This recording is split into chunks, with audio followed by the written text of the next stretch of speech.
Bom dia, com alegria a gente se encontra mais uma vez para esse tempo de culto online, aí na sua casa. Eu te saúdo, desejando que o teu dia seja um dia muito especial, um dia que apesar das circunstâncias possa ser um dia de ouvir a palavra, um dia de estar com a família, um dia de sentir o amor de Deus concretamente na tua vida.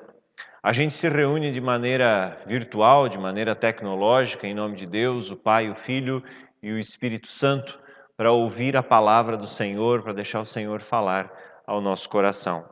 Deus nos saúda com a palavra do livro do profeta Isaías, capítulo 55, versículos 10 e 11, que dizem assim: Assim como a chuva e a neve descem dos céus e não voltam para ele sem regarem a terra e fazerem brotar e florescer, para ela produzir semente para o semeador e pão ao que come, assim também ocorre com a palavra que sai da minha boca. Ela não voltará para mim vazia, mas fará o que desejo e atingirá o propósito para o qual a enviei. Queridos, essa palavra do profeta Isaías, uma palavra tão preciosa, que nos falam de algo que é da natureza, que é do nosso dia a dia, mas que faz todo sentido, como o ciclo da chuva, assim também a palavra de Deus, pregada, ela toca o coração das pessoas. Mas pastor, então por que as pessoas não são transformadas pela palavra? Por que algumas são, outras não? A resposta para essa pergunta está no fato de que ouvir a palavra de Deus não é suficiente. A gente precisa fazer escolhas diante da palavra. Quando eu ouço algo que fala ao meu coração, eu não apenas preciso acolher isso, mas eu preciso acolher e colocar em prática para que isso surta a mudança, a transformação, os frutos necessários. Não apenas ouvir. Conta-se uma história muito infantil de que um dia uma pessoa chegou no céu e viu um monte de orelha pendurado num varal. E aí a pessoa se assustou com aquilo e perguntou para Deus, mas o que são essas orelhas no varal? Meu querido, essas são as orelhas dos que ouviram a palavra, mas só a orelha ouviu, só a orelha se converteu, o corpo não, por isso só a orelha veio para o céu. É uma história bobinha, é claro que não vai ser assim, mas ela nos mostra, ela ilustra um pouquinho daquilo que a palavra de Deus também faz no dia a dia das pessoas e no coração das pessoas. Ela desperta, ela instiga, ela questiona, ela motiva, mas entre tudo isso e o frutificar, existe uma decisão humana, tua e minha. Eu quero que a palavra de Deus surta em minha vida o efeito que Deus espera. O efeito de produzir frutos, de produzir uma vida transformada. E é isso que eu te desejo também nessa manhã. E que esse momento de culto possa ser um desses momentos em que a palavra de Deus vem ao teu coração e gera a transformação, gera os frutos que Deus deseja. Esse é o meu desejo. Amém. Quero te convidar a uma palavra de oração. Senhor Deus, te louvamos e te bendizemos por mais uma vez, por meio da tecnologia, podermos nos reunir em teu nome como comunidade, como filhos e filhas tuas, como pessoas amadas por ti. Abençoa-nos, Senhor, nesse tempo, fica conosco, guarda-nos e permite-nos, Senhor, te cultuar de maneira que possamos, de fato, estar na tua presença e sermos transformados e tocados. Faz de nós não apenas bons ouvintes, mas acima de tudo pessoas que escolhem viver a tua palavra. No nome santo de Jesus é que nós oramos. Amém. Nós ouvimos agora uma canção e depois então a pregação da palavra do Senhor.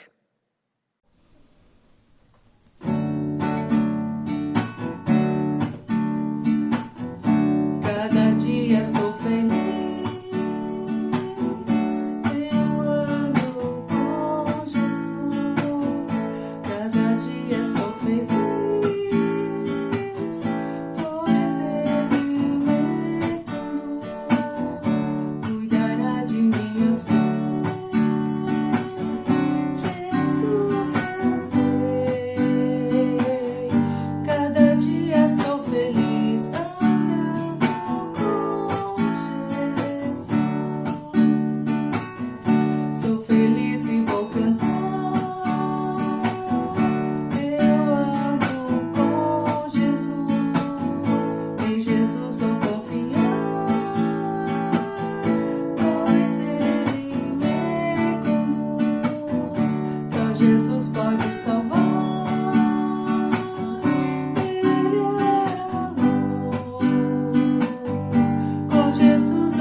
queremos agora ouvir a palavra do Senhor. Que Deus te permita ter um momento muito especial, muito significativo de ouvir a palavra dele. Nós demos início na semana passada a uma série de mensagens que tem como tema escolhas que fazem diferença. Você viu aí no início, na abertura do culto, você viu aí a divulgação, a arte, né, que quer transmitir então essa temática. Na semana passada nós vimos um subtema dessa série de mensagens, e esse subtema dizia a escolha mais difícil. E nós vimos então, a partir da história de Naamã, que aquela menina levada cativa de Israel para a Síria, essa menina fez a escolha mais difícil. Ela escolheu amar o seu algoz, amar aquele que lhe arrancou da sua família, da sua vida, da sua história, das suas raízes, da sua cultura, e levou ela então para a Síria. Hoje nós queremos continuar meditando sobre mais uma escolha que faz a diferença. A escolha que nós, a temática, melhor dizendo, que nós vamos conversar hoje é a escolha que facilita a vida. Será que existem escolhas que tornam a vida difícil? Porque se existem escolhas que facilitam a vida, então existem também escolhas que dificultam a vida, não é verdade? Mas deixemos a palavra falar ao nosso coração. E nós continuamos olhando para essa temática, escolhas que fazem diferença, a partir da história de Naamã. Nós damos continuidade hoje à história de Naamã. História essa que se encontra e que vai estar projetada aqui do lado do texto bíblico em 2 Reis, capítulo 5. Nós hoje queremos ler dos versículos 1 até o 11. E ali nós vemos então a história de Naamã que é contada para nós, onde então nós vemos a atuação desta menina e também vemos o que acontece adiante. Diz assim, 2 Reis 5, 1 a 11, Naamã, comandante do exército do rei da Síria, era muito respeitado e honrado pelo seu senhor, pois por meio dele o Senhor dera vitória à Síria. Mas esse grande guerreiro ficou leproso. Ora, tropas da Síria haviam atacado Israel e levado cativo uma menina, que passou a servir a mulher de Naamã. Um dia, ela disse à sua senhora, se o meu senhor procurasse o profeta que está em Samaria, ele o curaria da lepra. Naamã foi contar ao seu senhor o que a menina israelita dissera. O rei da Síria respondeu, vá, eu lhe darei uma carta que você entregará ao rei de Israel. Então Naamã partiu, levando consigo 350 quilos de prata, 72 quilos de ouro e 10 mudas de roupas finas. A carta que levou ao rei de Israel dizia, junto com esta carta, estou te enviando o meu oficial Naamã, para que o cures da lepra. Assim que o rei da Síria leu a carta, rasgou as suas vestes e disse, por acaso sou Deus capaz de conceder vida ou morte? Por que este homem me envia alguém para que eu o cure da lepra? Vejam como ele procura um motivo para se desentender comigo. Quando Eliseu, homem de Deus, soube que o rei de Israel havia rasgado suas vestes, mandou-lhe esta mensagem, por que rasgaste tuas vestes? Envia o homem a mim, e ele saberá que há profeta em Israel. Então Naamã foi com seus cavalos e carros e parou à porta da casa de Eliseu. Eliseu enviou um mensageiro para lhe dizer, vá e lave-se 7 vezes no rio Jordão. Sua pele será restaurada e você será purificado. Mas Naamã ficou indignado e saiu dizendo, eu estava certo de que ele sairia para receber-me invocaria em pé o nome do Senhor, o seu Deus, moveria a mão sobre o lugar afetado e me curaria da lepra. Queridos, esse é o texto que nós queremos meditar nesta manhã. A primeira parte dele foi o tema da semana passada. Hoje nós queremos olhar a segunda parte do tema. Naamã vai a Israel porque ele ouve dizer a partir da empregada, da sua esposa, que ali existe um profeta que poderia ajudá-lo na sua enfermidade. Ele vai então com uma carta de recomendação do rei Ben-Hadad, rei da Síria na época, e se dirige a Jorão, que era rei de Israel. E quando ele chega para o rei de Israel, apresenta a sua carta, fala quem ele é, o rei de Israel, Jorão, fica preocupadíssimo e diz: mas como é que eu vou te curar? Eu não posso fazer nada. Eu não tenho poder sobre vida, nem sobre morte. E ele está com medo, o rei de Israel está com medo de que ele está sendo alvo de uma emboscada, de que ele está sendo alvo de uma armação, porque talvez a Síria quisesse acabar de vez com o enfraquecido reinado de Jorão. Mas, diante disso, Eliseu fica sabendo que Jorão está desesperado e diz: ei, não faça isso. Eu vou curar esse cara. Manda ele vir aqui. E ele vai então, Naamã vai com toda a pompa e vai até a casa onde Eliseu mora. E chegando na casa de Eliseu, qual é a surpresa? Naamã, ele é recebido não pelo profeta Eliseu, mas ele é recebido por um mensageiro, ou seja, um empregado, alguém que está ali a serviço de Eliseu. E o Naamã fica muito indignado. E o pior é que ele escuta desse mensageiro que Eliseu está mandando ele tomar banho no Rio Jordão 7 vezes. 7 mergulhos ou 7 dias seguidos, não sabemos, mas ele deveria banhar-se 7 vezes no Rio Jordão. Como é que pode o Rio Jordão curar Naamã? Tem um detalhe que chama a atenção nesse texto que nós lemos. Naamã, ele chega em Israel ostentando. Perceba comigo. Ele leva junto, como um presente para o rei de Israel, 350 quilos de prata, um bom dinheiro. 72 quilos de ouro, um baita dinheiro. E ele leva ainda 10 mudas de roupas finas, muito provavelmente tecido suficiente para costurar 10 vestes dignas de um rei. Roupa cara. Lembrando que na época os tecidos não eram comuns como hoje. Na época as pessoas se vestiam, via de regra, de pele de ovelha e assim por diante. Roupas de tecido, roupas tecidas, eram caríssimas. E por isso receber uma roupa de alguém era um baita de um presente. E o Naamã chega então em Israel com toda a pompa. Eliseu questiona o seu rei. No versículo 8 nós vemos isso.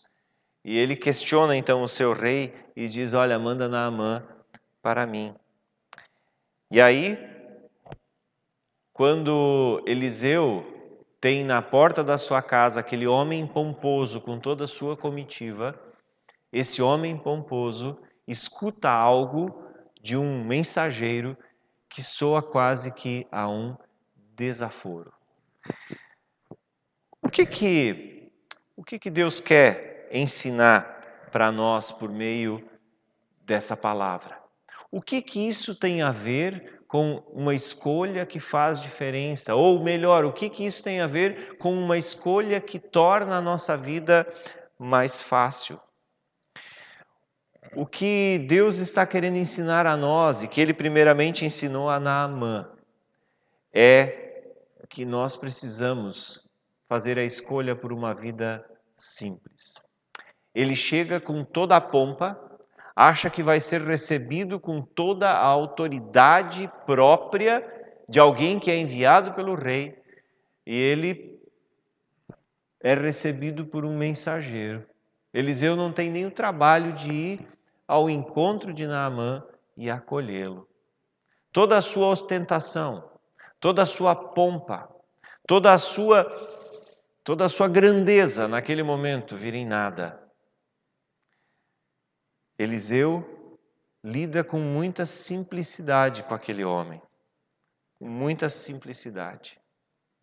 Se ele achava que podia ostentar, Eliseu diz: eu não me impressiono com ostentação. Se ele achava que ele podia chegar presenteando e comprando a cura, ou quem sabe com a carta do rei Ben-Hadad, que era o rei da Síria na época, ele poderia inclusive meio que constranger Eliseu a agir, nada disso acontece. Ele simplesmente trata Naamã com toda a simplicidade de um homem de Deus. Queridos, eu aprendo a partir disso que a espiritualidade cristã, ela tem em sua essência a simplicidade.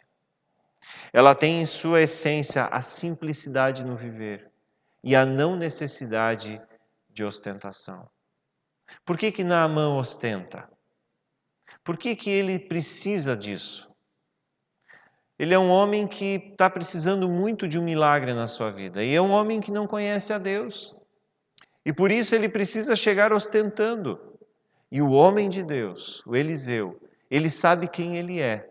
Ele sabe quem ele de fato é para Deus. E por isso ele consegue viver com toda a simplicidade. Se nós olhamos ao longo das Escrituras, nós vemos que homens e mulheres de Deus são pessoas que vivem em uma profunda simplicidade. E essa profunda simplicidade, ela não tem a ver apenas com a questão material. Ela se reflete na questão material, mas ela tem a ver com uma questão interior, de saber quem eu sou, de saber qual é o meu valor, de saber que eu não tenho nada para ostentar, de saber que as coisas que eu tenho, elas são completamente passageiras e efêmeras. Eliseu, um homem de Deus, ele experimenta a simplicidade na sua vida e ele trata Naamã com profunda simplicidade. Ele não se deixa impressionar pela pompa, ele não se deixa impressionar pela ostentação de Naamã. Queridos, por que o ser humano tem a necessidade de ostentação? Por que o ser humano tem a necessidade de pompa? Por que o ser humano tem a necessidade de mostrar aos outros o seu poderio, a sua capacidade? Por que o ser humano tem essa necessidade e também ele faz isso, de meio que coagir os outros a fazer o que ele quer, porque ele tem algo a oferecer? Por quê? Porque o ser humano longe de Deus, ele esquece quem ele é. E ele acha que o que ele tem confere a ele valor, confere a ele significado, dá à identidade dele o significado. Mas não é assim. A simplicidade que Deus deseja colocar no coração nosso é a simplicidade de saber que eu sou amado por Ele, de que a minha vida é importante para Ele e de que não é o que eu tenho a oferecer que vai fazer Deus agir em meu favor.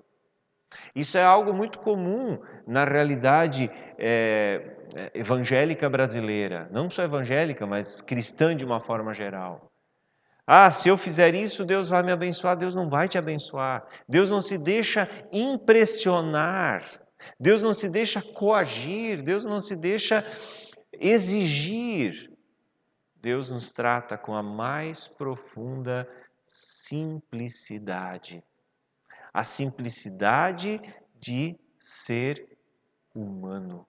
A simplicidade de ser criatura de Deus.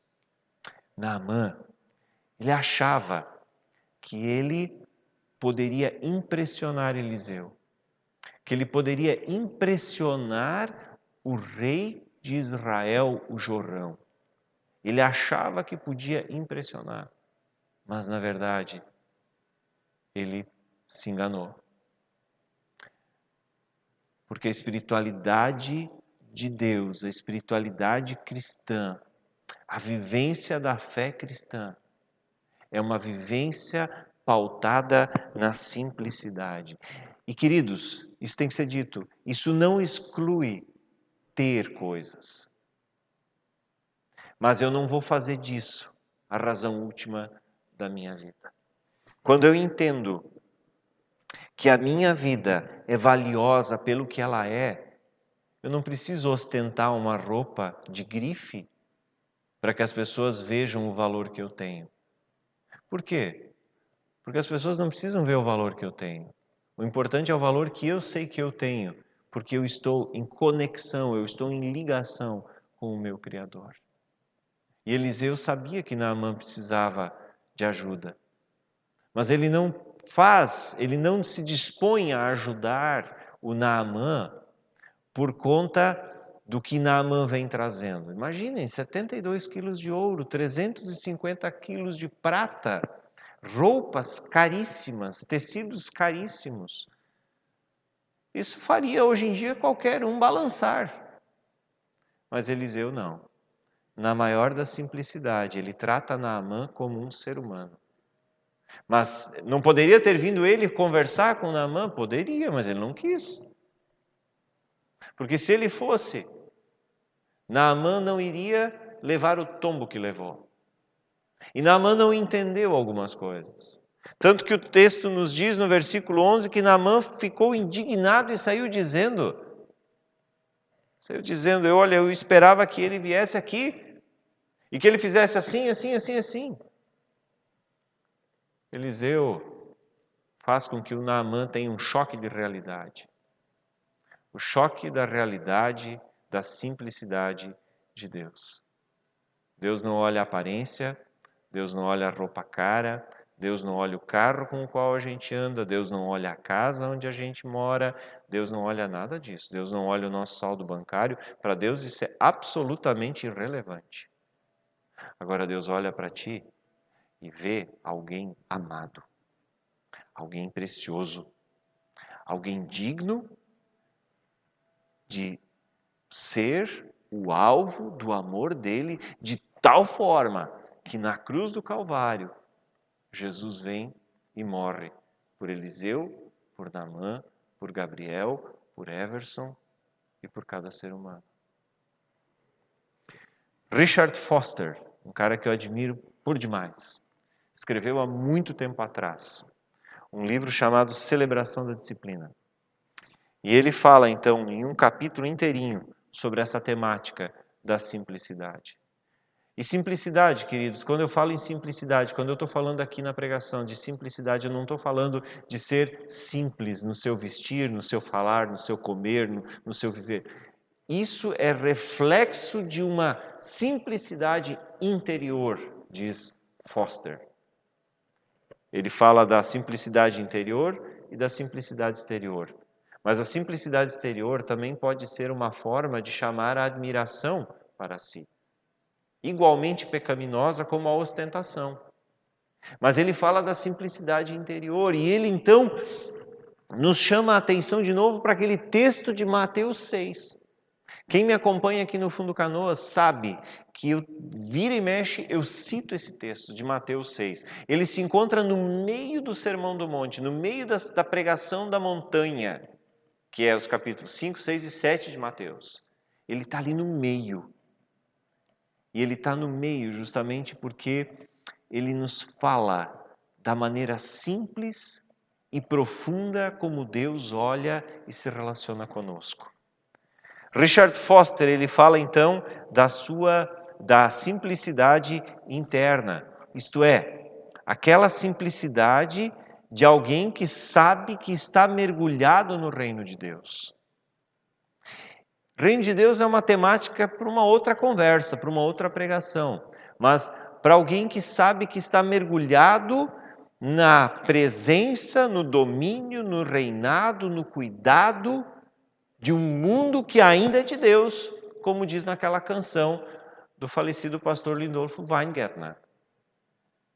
Um mundo que, apesar de pandemia, apesar de gafanhotos, apesar de seca, apesar de chuva, apesar de tudo que tem acontecido ultimamente, que a gente já não sabe mais nem o que esperar para 2020, né?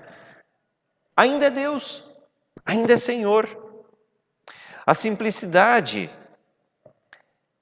é algo que brota a partir da espiritualidade, do encontro da pessoa com Jesus.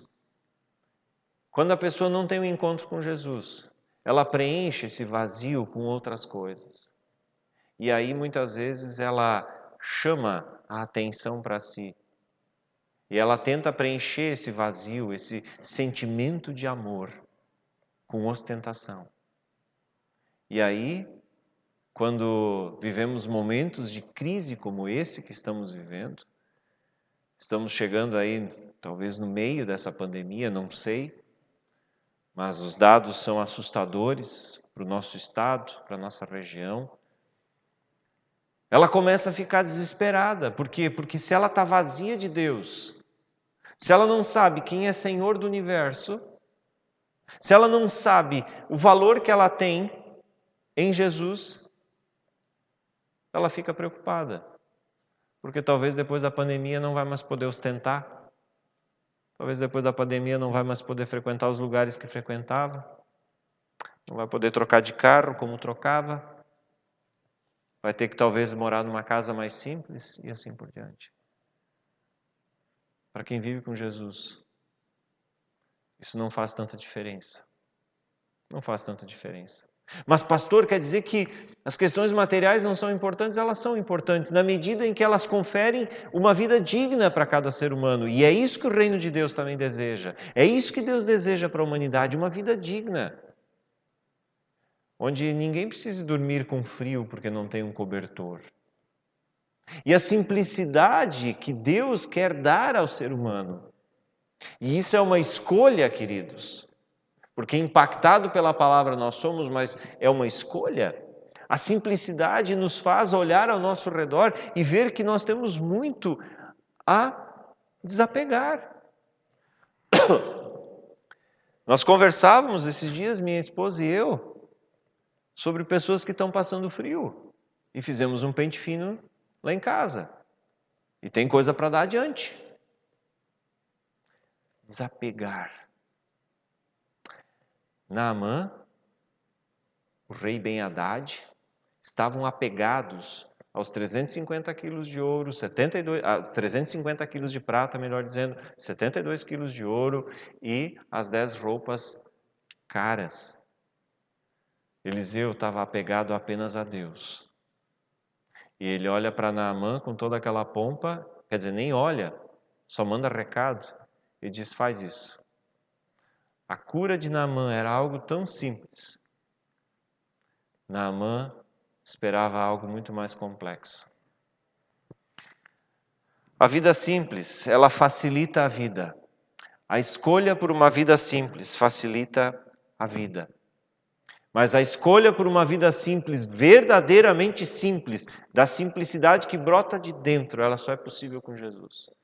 E quando ela brota a partir de Jesus, ela facilita a vida porque ela gera a dependência de Deus. A dependência de Deus. Não é o meu salário que vai me garantir uma vida digna, mas é o cuidado de Deus. E isso vai me fazer viver com menos ansiedade. Quando eu dependo de Deus, eu vivo menos ansioso. Ah, pastor, conta outra. Tu não anda ansioso de vez em quando? Eu ando, eu sou um ser humano como qualquer outro. Mas é na hora em que o meu coração quer saltar pela boca, que eu preciso me aquietar na presença do meu Criador e experimentar dele. De novo, Mateus 6, 24 e seguintes. Palavra que eu quase sei de cor. Porque eu preciso, e eu falo isso para quem quiser ouvir, quando nós temos os nossos cultos presenciais, eu preciso recitar para mim Mateus 6, 24 a 31. Queridos, uma vida simples, verdadeiramente simples, da simplicidade que brota de dentro, ela gera a dependência de Deus e menos ansiedade. Ela gera desapego. Porque eu não preciso acumular para que as pessoas vejam que eu tenho valor. O meu valor está conferido por Cristo, que selou com o seu sangue na cruz o valor do ser humano. Queridos, e isso vai me dar a certeza de que mais importante é ser do que ter. Isso gera desapego. A gente não precisa ter um monte de coberta acumulada no canto, a gente pode doar. Quantas cobertas um casal precisa para se aquecer no inverno? 2, 3 no máximo? E o cara tem 8 empilhadas no guarda-roupa. Para quê? Tu está me entendendo? Isso vai ter consequências práticas. Eu não preciso usar uma roupa de grife caríssima. Eu posso comprar uma roupa mais simples e talvez vestir alguém que não tem nada. Uma vida simples facilita a vida, mas uma vida verdadeiramente simples facilita a vida quando brota de dentro pelo agir de Deus, porque nós vamos começar a ver tudo como dádiva dele. E isso gera gratidão. Queridos, pessoas que se dizem cristãs, pessoas que têm caminhada de anos dentro da igreja e que são avarentas, tem alguma coisa errada. Porque o avarento não é grato.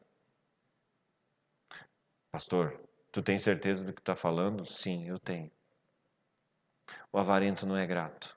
Porque ele sempre quer mais, e ele não consegue enxergar o que ele já tem, ele só consegue enxergar o que ele não tem. Queridos, quando nós enxergamos a nossa vida, a nossa saúde, a nossa família como dádivas do Criador, nós não vamos nos impressionar diante das fortunas dos outros, porque nós vamos ver que somos tão agraciados quanto qualquer outro. Temos vida, saúde, forças para trabalhar e por aí vai, e nós seremos gratos por isso. Queridos, nós precisamos aprender que a simplicidade que brota do amor de Jesus por nós, o mesmo amor que Eliseu sentiu por ser amado de Deus, vai gerar em nós gratidão. Queridos, a palavra de hoje ela quer nos desafiar a pensar se de fato nós temos feito uma escolha pela simplicidade. Nós estamos complexificando a vida demais. Nós estamos trabalhando demais. Nós estamos surtando por conta de coisas que não precisariam ser assim. Porque nós estamos desconectados do Criador. Mas à medida que nós nos reconectarmos a Ele, Ele vai nos colocar de novo na Sua presença, e na Sua presença nós seremos transformados. E não seremos como o Naamã, que fica indignado quando a sua pompa é desprezada. Mas nós nos alegraremos, porque alguém disse, vem aqui, Deus tem algo para ti. Como foi a atitude de Eliseu. Se Naamã fosse um homem que conhecesse a Deus. A história continua, a gente vai ver isso nas próximas semanas. Mas, se ele fosse um homem que conhecesse a Deus, primeiro, ele não ia querer coagir ninguém com presentes caros. Mas ele diria, tem misericórdia de mim. Como tantas pessoas clamaram por misericórdia diante de Jesus. Queridos, que Deus te permita experimentar a simplicidade na tua vida. Mas não a simplicidade que é um faz de conta, porque tem muita gente que se orgulha também da simplicidade que tem. O cara é todo cheio da grana e vive tão simples. Muitas vezes é só para chamar atenção também. Mas a simplicidade que brota de dentro, do contato com o Criador. A simplicidade que confere identidade. A simplicidade que confere significado para a vida. Que essa simplicidade possa brotar no teu coração. Mas não te esquece, é uma escolha também. É uma escolha. Naamã sai dali indignado. Ele não quer saber. Ele sai dali indignado. E na semana que vem a gente vê qual é a outra escolha que faz a diferença na vida da gente. Que Deus nos abençoe. Amém. Que o Senhor te abençoe e faça brilhar seu rosto em ti, que conceda sua graça e te dê paz. Amém, amém, amém, amém,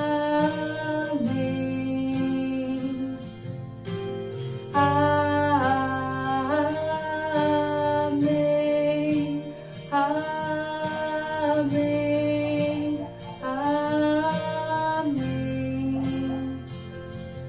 Que a bênção se derrame até 1000 gerações, tua família e teus filhos e os filhos dos teus filhos. Que a bênção se derrame até 1000 gerações, tua família e teus filhos e os filhos dos teus filhos. Sua presença te acompanhe por detrás e por diante, do teu lado e em ti. É contigo, é por ti, e de dia e de noite, tua entrada e saída, em teu riso, em teu choro, é contigo, é por ti. Ouvimos aí mais uma canção. Agora eu quero te convidar a uma palavra de oração e encerramos com isso assim o nosso culto. Senhor Deus, tu sabes que nosso coração muitas vezes não experimenta a simplicidade de ser amado por ti, porque estamos longe de ti. Senhor, Eliseu ensinou Naamã uma vida simples. Ele chega cheio de pompa, ele chega esperando grandes recepções e é recebido por um mensageiro que manda ele tomar banho 7 vezes no Rio Jordão. Senhor, nós também talvez ficaríamos chateados e bravos como Naamã ficou. Mas, Senhor, nós precisamos aprender contigo, em Jesus Cristo de Nazaré, o Senhor e Salvador, a simplicidade do viver. Mas uma simplicidade, Senhor, que brota de dentro, não uma simplicidade forjada, não uma simplicidade cultural, não uma simplicidade externa, mas uma simplicidade interna. Uma simplicidade de alguém que sabe que é cuidado por Deus, que sabe que é protegido, amado, querido, precioso aos olhos de Deus. De alguém que sabe porque é cuidado por Deus também pode viver desapegado. E alguém que por viver desapegado sabe ser grato, que entende que o seu valor não está nas coisas que tem, que ostenta, mas de alguém que sabe-se precioso aos olhos do Criador. Perdoa-nos, Senhor, quando nós não conseguimos viver assim. E ajuda-nos, Senhor, a viver desta forma, experimentando o teu amor, teu cuidado, tua graça e tua misericórdia. Senhor, nós oramos e entregamos tudo em tuas mãos e pedimos sobre nós a tua bênção. Que a bênção de Deus, o Todo-Poderoso, Pai, Filho e Espírito Santo, esteja contigo e te acompanhe. E que Deus te permita descobrir a beleza de viver a simplicidade de Eliseu, um homem de Deus. Que Deus te permita descobrir a beleza e a leveza de viver a simplicidade, de saber que com pandemia, sem pandemia, nós estamos no centro da atenção, do amor e do cuidado do Criador. Que Deus te abençoe. Amém. Meu querido, um forte abraço, que a paz de Deus te acompanhe e nos encontramos então na semana que vem. Um forte abraço e até lá.